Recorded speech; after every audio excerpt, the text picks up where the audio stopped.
అందరికీ నమస్కారం. Big boss winner ఎవరు? సూట్ కేస్ ఎవరు తీసుకెళ్తారంటారు? ఒక్కసారి కామెంట్ చేయండి. తెలుగు ఆడియన్స్ ఎంతగానో వెయిట్ చేస్తున్న రోజు వచ్చేసిందనే చెప్పాలి. సో ఒకసారి దీని మీద విశ్లేషణ తీసుకునే ప్రయత్నం చేద్దాం. ప్రస్తుతం స్టూడియోలో శేషరావు గారు ఉన్నారు. వెల్కమ్ చెప్దాం. Hello sir. Hello. Yes sir, title winner దానికంటే కూడా ఫస్ట్ ఇంకొకటి కావాలి సార్. యాక్చువల్లీ మీరు చేసిన వీడియోలో కళ్యాణ్కి దెబ్బ తగిలినట్టు ముందే మీరు చెప్పారు. బట్ ఈ రోజు ప్రోమోలో మనం చూస్తున్నాం. ఎలా చెప్పారు? సో ప్రోమో కొద్దిసేపటి క్రితం రిలీజ్ అయింది. దాంట్లో కళ్యాణ్ పడాల తలకి కట్టుకున్నాడు. దీనికి సంబంధించినటువంటి వీడియో మనం నిర్ణయం చేసాం. అవును, ఇలా టాస్క్లో అతనికి దెబ్బ తగిలింది పడాల కళ్యాణ్కి అని చెప్పి చేసాం. ఇది ఎలా తెలుసు అని అంటే మనకి ఇన్సైడ్ మొత్తం షూట్ ఎలా జరుగుతుంది ఏంటి అనేది అప్డేట్గా వచ్చేటువంటి సోర్స్ మన దగ్గర ఉంది. లేదంటే మనకి తెలిసే అవకాశం లేదు కదా. సో కాబట్టి ఖచ్చితంగా ఇన్ఫర్మేషన్ మనకి కొంతవరకు ఉంటుంది, యాక్యురేట్గానే ఉంటుంది. అందుకే మనం 2 వారాల నుంచి టాప్ 2లో తనుజ, పవన్, పడాల ఉంటారు. కళ్యాణ్ అలా 3లో డెమో ఉంటాడు, తర్వాత ఇమాన్యుయల్ ఉంటాడు, సంజన ఉంటుంది అని చెప్పాం మనం. అదే జరిగింది. ఇప్పుడు టాప్ 5లో వాళ్ళే ఉన్నారు.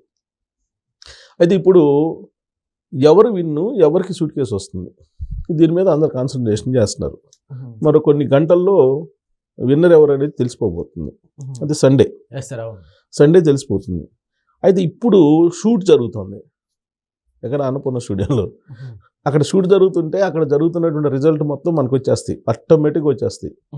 మనకే కాదు, సోర్స్ ఉన్నటువంటి వాళ్ళందరికీ వచ్చేస్తుంది. ఎందుకంటే మనకి బిగ్ బాస్ షో రికార్డెడ్, మనకి లైవ్ ఏమి ఇవ్వరు వాళ్ళు అక్కడ. సో కాబట్టి ఇప్పుడు ప్రదీప్ వచ్చాడు, శ్రీముఖి వచ్చింది. వాళ్ళు కొన్ని స్కిట్స్ పెట్టారు టాప్ 5లో ఉండేటువంటి వాళ్ళ కంటెస్టెంట్లకి.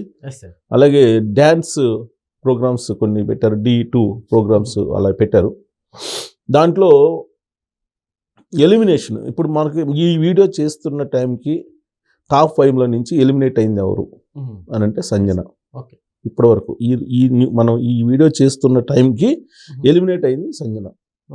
ఆ సందర్భంగా బిగ్ బాస్ నాకు సూట్ కేసు అన్న అవకాశం వస్తుంది అనుకున్నాను, సూట్ కేసు అవకాశం కూడా రాలేదు అని అంటే ఆఫర్ చేసి ఉంటారు సార్. అంటే టాప్ 5లో ఉంటే ఒక ఆఫర్ ఇస్తాడు కదా బిగ్ బాస్. టాప్ 5లో వాళ్ళకి ఎవరు, టాప్ 3కి ఇస్తారు. టాప్ 3కి ఇస్తారు, టాప్ 5కి ఎవరు.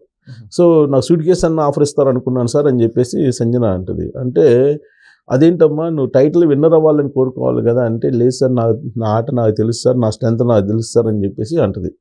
ఎవరు? సంజన. సో సంజన ఎలిమినేట్ అయింది. ఇంకా టాప్ 4లో ఉన్నారు ఎవరెవరు? కళ్యాణ్, తనుజ, ఇమాన్యుయల్, డెమో. వీళ్ళు 4 ఉన్నారు. సో వీళ్ళ 4లో ఎవరు టాప్ 3లోకి వెళ్ళే అవకాశం ఉంది అనేది ఒక పెద్ద క్యూరియాసిటీ. యాజ్ ఆఫ్ నౌ నేను చెప్తుంది, హాట్స్టార్ ఓటింగ్, మిస్డ్ కాల్స్, ఈ 2 కలిపి చూస్తే టాప్ 1లో కళ్యాణ్ ఉన్నాడు, టాప్ 2లో తనుజ ఉంది, టాప్ 3లో డెమో ఉన్నాడు, 4లో ఇమాన్యుయల్ ఉన్నాడు. అంటే ఆల్మోస్ట్ ఓటింగ్ అయిపోయింది, ఇక మారే అవకాశం ఉండకపోవచ్చు. కాకపోతే అక్కడ ఇంటర్నల్గా కొన్ని అంశాలను తీసుకొని బిగ్ బాస్ లాస్ట్లో ట్విస్ట్ చేయొచ్చు. కాబట్టి ఓటింగ్ లాస్ట్ మినిట్లో పెరిగింది అన్నారు. ఎందుకంటే డెమోకి నిన్నటి వరకు, అంటే శుక్రవారం మధ్యాహ్నం వరకు కూడా డెమోకి అలాగే ఇమాన్యుయల్కి మధ్యలో 1% గ్యాపే ఉంది. కాకపోతే హాట్స్టార్కి ఎన్ని వచ్చినాయి, మిస్డ్ కాల్స్ ఎన్ని వచ్చినాయి అనేది ఇంకా పూర్తిగా బయట రావట్లా. ఆ మిస్డ్ కాల్స్ ఎన్ని వచ్చినాయి అనేది కూడా మొత్తం బయటకు వస్తే రిజల్ట్ వీళ్ళిద్దరి మధ్య చాలా నేరో గ్యాప్ ఉందని అంటున్నారు. సార్ ఇక్కడ అట్లానే తనుజ గారిని ఫస్ట్ నుంచి అంటే విన్నర్గా తనుజాని ఆల్రెడీ ఫిక్స్ చేశారు అని టాక్ కూడా నడిచింది కదా. సో అదంతా పక్కన పెట్టేశారంటారా బిగ్ బాస్? బహుశా నేను అనుకోవటం బిగ్ బాస్ స్ట్రాటజీలో భాగంగానే తనుజాని హైలైట్ చేస్తుంటారు. తనుజాని హైలైట్ చేస్తూ ఈవిడే బిగ్ బాస్ టైటిల్ విన్నర్ అని చెప్పేసి హైలైట్ చేసి చివరి నిమిషంలో ట్విస్ట్ ఇవ్వాలి కాబట్టి పడాల కళ్యాణ్ని తీసుకొచ్చి ఉంటారు, కామన్ మ్యాన్ జాబితాలో ఎంటర్ అయినటువంటి వారు. ఎందుకనంటే మనం ఏవీలు చూస్తే ఏంది యాంకర్ విజువల్, అంటే వాళ్ళ జర్నీకి సంబంధించినటువంటి విజువల్స్ చూస్తే, ఏవీలు చూస్తే ఆ జర్నీల్లో హైలైట్ చేసింది 2 కనిపిస్తున్నాయి నాకు. ఒకటి పడాల కళ్యాణ్ది, ఓకే 2 డెమోది. ఈ 2 తప్ప తనుజాది మీరు ఏవి చూస్తే ఇప్పటికైనా చూడొచ్చు, హాట్‌స్టార్‌లో ఉంటుంది. ఎస్ ఎస్ ఏవి చూస్తే తనుజాని ఎక్కడ హైలైట్ చేయలేం, ఎక్కడ హైలైట్ చేయాలి తనుజాని. తనుజా సంబంధించిన ఫుటేజ్ని కూడా కొన్నిటిని పెద్దగా హైలైట్ చేయలేం.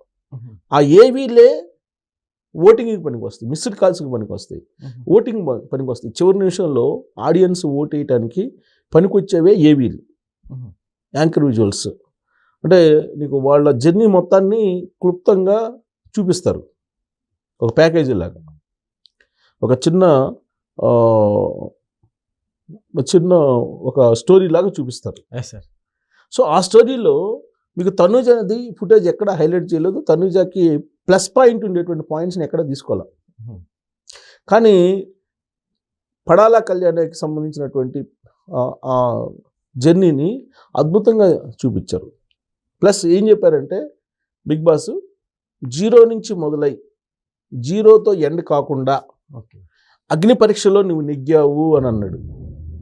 ఆ స్క్రిప్ట్లో ఆయనకు రాసినటువంటి జర్నీ స్క్రిప్ట్లో స్టార్టింగ్లోనే ఓకే ఇప్పుడు ఆయన గురించి ప్రదర్శించేటువంటి ఆ విజువల్స్, ఆ జర్నీ ప్రదర్శించడానికి ముందే ఇంట్రడక్షన్లో బిగ్ బాస్ ఏం చెప్పాడంటే ఇదే చెప్పాడు. 0 నుంచి స్టార్ట్, ఒక కామన్ మ్యాన్గా 0 తోటి ఎంటర్ అయ్యి 0 తోటి ఎండింగ్ కాకుండా అగ్ని పరీక్షను దాటేసావు అని చెప్పి అన్నాడు. ఓకే అంటే హింట్ ఇచ్చేసాడు బిగ్ బాస్, విన్నర్ నువ్వే అని చెప్పి హింట్ ఇచ్చినట్టుగా సోషల్ మీడియాలో బాగా వైరల్ అవుతుంది. ఓకే ఎన్నో హడ్డిల్స్ని దాటావు నువ్వు, ఎన్నో టాస్కుల్ని గెలిచావు, ఎంతో ఫెయిర్గా గేమ్ ఆడావు, ఎన్నో తప్పుల్ని సరిదిద్దుకున్నావు. బిగ్ బాస్ హౌస్లో ఒక పెద్ద అగ్ని పరీక్షను ఎదుర్కొని గెలిచావు, ఎదుర్కొని ఆ అగ్ని పరీక్షను అధిగమించావు అని చెప్పి అన్నాడు. అంటే విన్నర్ ఇతనే అనేది క్లియర్గా చెప్పడం జరిగింది. అంటే ఇండైరెక్ట్గా హింట్ ఇచ్చేశారు. కళ్యాణ్ విన్నింగ్ కి అర్హుడేనా అంటే ఏమంటారు మీరు? ఇప్పుడు కామన్ మ్యాన్గా ఎంటర్ అయ్యాడు. కామన్ మ్యాన్గా ఎంటర్ అయినటువంటి అతను ఫస్ట్లో అతని మీద చాలా ఆరోపణలు వచ్చాయి.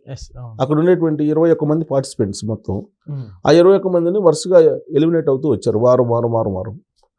దాంట్లో ఉండే పార్టిసిపేట్ చేసినటువంటి లేడీస్ని ప్రతి ఒక్కళ్ళ మీద చెయ్యటం, ఈ ఫిజికల్ టచ్ చేయటం, ఇవన్నీ కూడా జరిగాయి. దాని మీద ఆరోపణలు చేశారు. ఈవెన్ తనుజ కూడా బిగ్ బాస్కి ఆరోపణలు చేసింది. బిగ్ బాస్ కూడా వార్నింగ్ ఇచ్చారు. బిగ్ బాస్ వార్నింగ్ ఇచ్చిన తర్వాత తన ప్రవర్తనలో కొంత మార్పు వచ్చింది.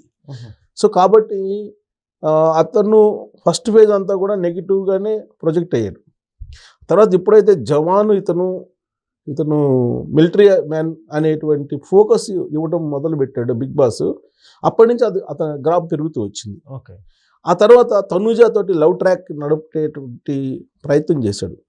ఈ లవ్ ట్రాక్ నడపడం స్టార్ట్ చేసిన తర్వాత నుంచి తనుజాని కూడా క్రాస్ అయిపోయి అతను ఆడియన్స్లో నీకు దూసుకెళ్ళిపోయాడు. ఓకే ఆ తర్వాత మూడో స్టెప్ ఏంటంటే ఆయన ఫినాలే ఫస్ట్ ఫైనలిస్ట్గా సెలెక్ట్ అయ్యాడు.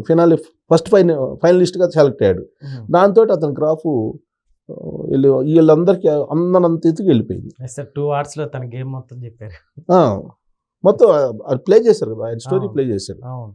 సో ఇక్కడ మొత్తం బిగ్ బాస్ ప్లే చేసినటువంటి వాళ్ళ ఏవీల్లో డెమోని అలాగే కళ్యాణ్ని బాగా హైలైట్ చేశారు. ఓకే మిగతా వాళ్ళని అంత హైలైట్ చేయలేదు ఎవరిని. ఎస్ సార్, ఈ సీజన్లో అంటే ఇప్పుడు సెలబ్రిటీస్ కామన్ మ్యాన్స్ని తీసుకొచ్చి అది ఎలా ఉందంటారు? వర్కౌట్ అయిందంటారు? ఎందుకంటే ఇప్పుడు కామన్ మ్యానే విన్ అయ్యాడు అవుతున్నాడు కాబట్టి. అంటే లాస్ట్ టైం ఒకసారి నేను రైతుని అని చెప్పి ఒక అతను గెలిచాడు, పల్లవి ప్రశాంత్. నేను రైతుని అని చెప్పేసి అందరినీ ఓటుకి అట్రాక్ట్ చేశాడు. సో అలానే ఇతను జవాన్, జై జవాన్ జై కిసాన్ లాగా, అప్పుడేమో జై కిసాన్, ఇప్పుడేమో జై జవాన్ అన్నట్టుగా ఇప్పుడు ఆడియన్స్ని ఆకట్టుకున్నాడు కళ్యాణ్. సో ఇది ఒక రకంగా అంటే ఇది ఈ షో అందరిది అనేటువంటి ఒపీనియన్ కలిగించే ప్రయత్నం చేస్తున్నారు బిగ్ బాస్ నిర్వాహకులు. కారణం ఏంటంటే ఇలాంటి షోలు చూసేవాళ్ళు ఎడ్యుకేటెడ్ పీపుల్, ఎంప్లాయీస్ పెద్దగా ఎవరు చూడరు. ఎందుకంటే ఎవరి పనుల్లో వాళ్ళు ఉంటారు. విలేజ్లో ఉండేటువంటి కొంతమంది సెక్టర్ ఆఫ్ పీపుల్ ఎవరైతే ఉంటారో వాళ్ళని టార్గెట్ చేస్తున్నట్టు అనిపిస్తుంది. వాళ్ళని టార్గెట్ చేయాలంటే ఈ కామన్ మెన్ అని చెప్పే పేరుతోటి ఇప్పుడు అంతకుముందు రైతులకి ఇవ్వటం, ఇప్పుడేమో జవాన్కి ఇవ్వటం, ఇవన్నీ కూడా కొంత కామన్ ఆడియన్స్ని అట్రాక్ట్ చేయాలి. ఇప్పుడు సీరియల్ ఆడియన్స్ ఎవరైతే ఉన్నారో వాళ్ళు టార్గెట్ బిగ్ బాస్ షోకి. సీరియల్ ఆడియన్స్ ఎవరు ఉంటారు అనేది అందరికీ తెలుసు. Middle class, below middle class వాళ్ళు ఎక్కువగా ఉంటారు. అబో మిడిల్ క్లాస్ వాళ్ళు ఎవ్వరు కూడా ఇలాంటి వాటిని చూడరు, టైం వేస్ట్ చేసుకోరు. ఈవెన్ నేను కూడా చూడను. ఈ మధ్యకాలంలో కేవలం రివ్యూలు ఇవ్వడానికి మాత్రమే అక్కడక్కడ చూస్తున్నా. అలాగే రివ్యూలు కూడా చదువుతున్నాం. అనేక మంది రివ్యూలు ఇచ్చినట్టు సమ్అప్ చేసి మనం చెప్తున్నాం. అలాగే మనకి ఇన్సైడ్ ఇన్ఫర్మేషన్ రావడానికి సోర్స్ ఉంది మనకి. ఎందుకంటే పిఆర్ వ్యవస్థలు ఉన్నాయి అక్కడ. అందరికీ తలా ఒక పిఆర్ వ్యవస్థను పెట్టుకున్నారు. ఆ పిఆర్ వ్యవస్థ ఎవరంటే పూర్వపు జర్నలిస్టులు లేకపోతే వీళ్ళే ఉంటారు. సో వాళ్ళలో మనకు తెలిసిన వాళ్ళు ఉన్నారు కాబట్టి మనకి ఇన్ఫర్మేషన్ అప్డేట్గా వస్తుంది. దాన్నే మనం చెప్తున్నాం. సో క్లియర్గా ఏంటంటే తనూజకి సంబంధించి ఏవి కూడా ప్రజెంటేషన్ సరిగ్గా లేదంటే బిగ్ బాస్ కూడా వెన్నుపోటు పొడిచాడు తనూజకి అనుకోవచ్చు. తనూజనేమో భరణికి వెన్నుపోటు పొడిచింది. తర్వాత తనూజతో పాటు ఇద్దరు ముగ్గురికి స్నేహం అంటూ ఎన్నుపోటు పొడిచింది ఆవిడ. నంగి మాటలతోటి కొంత ఆవిడ ఏడుపు అనేది తట్టుకోలేకపోయారు చాలామంది ఆడియన్స్ కూడా. ఇప్పుడు ఒకసారి రెండుసార్లు ఏడిస్తే ఓకే అనుకోవచ్చు. ప్రతిసారి ఏడవటం అనేది అది ఎంటర్టైన్మెంట్ కింద రాదు. అది మైనస్ పాయింట్ తనకి. సరే అయినప్పటికీ కూడా ఓటింగ్లో ముందు ఉంటూ వస్తుంది ఆవిడ. ఇప్పుడు వచ్చేటప్పటికి ఆడియన్స్కి వెగటు పుట్టింది ఆవిడ ఏడుపు కానీ ఆవిడ మాటలు కానీ ఇవన్నీ కూడా. సార్ అందరూ కూడా అదే భావిస్తున్నారు. మొత్తానికి కన్నింగ్ అనేది బయటపడింది. కన్నింగ్ అనేది బాగా బయటపడింది. ఎక్కడ సుమన్ శెట్టి దగ్గర కానీ లేదంటే బడని విషయంలో కానీ ఇలా కన్నింగ్ నేచర్ అనేది బయటపడింది. సో దాంతో ఆవిడ గ్రాఫ్ పడిపోయింది. దానికి తగ్గట్టు ప్రమోషన్ ఆవిడకి అంతకుముందు బిగ్ బాస్ ఇచ్చినటువంటి ప్రాధాన్యత తగ్గించుకుంటూ వచ్చాడు లాస్ట్ 2 ఎపిసోడ్స్లో. సో దీంతో ఆవిడ గ్రాఫ్ పడిపోయింది. సో సెకండ్ ప్లేస్లో అంటున్నారు. ఇప్పుడు థర్డ్ ప్లేస్లో ఎవరు ఉంటారు? డెమోనా లేదంటే ఇమానియల్ అనేది. సో థర్డ్ ప్లేస్లో ఎవరు ఉంటారు అని టాప్ 3కి వచ్చిన తర్వాత సూట్ కేసు ఆఫర్ ఇస్తాడు. టాప్ 3 వచ్చిన తర్వాత సూట్ కేసు ఆఫర్ ఇస్తాడు. ఆ సూట్ కేసు ఆఫర్ ఇచ్చినప్పుడు టాప్ 3కి ఇస్తాడా టాప్ 2కి ఇస్తాడని చూడాలి. నేను అనుకోవటం టాప్ 3కి ఇస్తాడు అనుకుంటున్నాను. ఓకే సార్, ఈ టాప్ 3లో అంటే ఇమాన్యువల్ కాకుండా డొమాన్ పవన్ సో అర్హులు అంటారా? ఎందుకంటే ఇమాన్యువల్ కూడా ఎంతో ఆడియన్స్ ఇమాన్యుయల్ కూడా ఆకట్టుకున్నాడు. కానీ ఆడియన్స్ నుంచి సపోర్ట్ రావాలి కదా. ఇప్పుడు దీంట్లో మళ్ళీ మనం 2 రోజుల నుంచి చెప్తున్నాం, కులాలు మతాలు ప్రాంతాలు అన్నీ యాడ్ అయిపోయి ఇప్పుడు ఓటింగ్కి వచ్చేటప్పటికి జరిగిపోయింది. వాటి ఎఫెక్ట్ పడి ఉంటుంది. వాటి ఎఫెక్ట్ పడితే మాత్రం డెమోకి సూట్ కేసు వచ్చే అవకాశం ఉంది. డెమో టాప్ 3లో సూట్ కేసు ఆఫర్ ఇస్తే కనుక సపోజ్ టాప్ 3లో డెమో, తనూజ అలాగే కళ్యాణ్ ఉన్నాడు అనుకోండి. సూట్ కేసు ఆఫర్ ఇస్తే ఇమీడియట్గా తీసుకునేది ఎవరు? డెమో తీసుకుంటాడు. అలా కాకుండా టాప్ 3లో తనూజ, కళ్యాణ్ అలాగే ఇమాన్యుయల్ ఉన్నాడు అనుకో. ఇమాన్యుయల్ సూట్ కేసు తీసుకుంటాడు, డెఫినెట్గా తీసుకుంటాడు. ఎందుకంటే సీన్ అర్థమై ఉంటుంది, ఇప్పటికే అర్థమై ఉంటుంది ఎవరికి, ఇమాన్యుయల్కి. సో సూట్ కేసు తీసుకునే అవకాశం, అంటే సూట్ కేసు వీళ్ళిద్దరిలో ఒకరికి వస్తుంది. టాప్ 2లో వీళ్ళిద్దరు ఉండే అవకాశం ఉంది. ఎవరు? తనుజ అండ్ కళ్యాణ్ పడాలి. ఎందుకంటే టైటిల్ విన్నర్ నేనే అని చెప్పి వాళ్ళిద్దరు భావిస్తున్నారు కాబట్టి సూట్ కేసుకి ఆశపడి సూట్ కేసు తీసుకుని వెళ్ళిపోరు.